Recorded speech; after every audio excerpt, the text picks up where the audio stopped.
중동으로 가는 수출길도 비상입니다.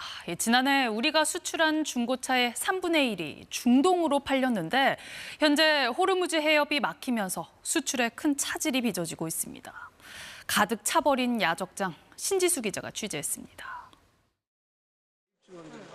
차 유리창마다 적힌 솔드아웃 표시, 해외 바이어에게 이미 팔린 중고차들입니다. 팔렸으니 배에 실려 구매자에게 가야 하지만 물건은 야적장에 고스란히 남아 있습니다. 목적지가 두바이 등 중동이라 바닷길이 막히면서 쌓이는 겁니다. 부킹은 지금 일단 전면 이제 중지된 상태고요. 지금 여기 보시면 알겠지만 꽉 차 있잖아요. 제2의 차고지도 지금 저희가 구해서 거기에 임대료가 또 늘어나고 있고. 실어 보낸다고 해도 운임이 걱정입니다. 중고차는 컨테이너에 실어 보내는데 해상 운임이 이미 오르고 있고 우회로를 택할 경우 부담은 더 커집니다.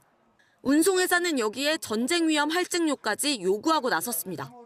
그 전쟁 때문에 자기네들이 위험 그 요소 때문에 3,500불을 더 물내는 거예요. 그러면 해상 운임의 3배인데.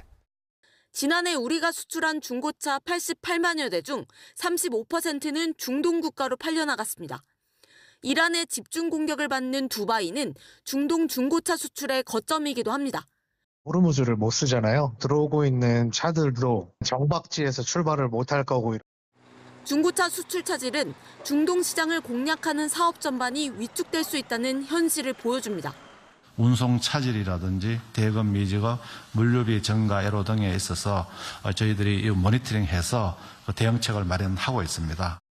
중동 지역에 수출하는 중소기업은 1만 3천여 곳.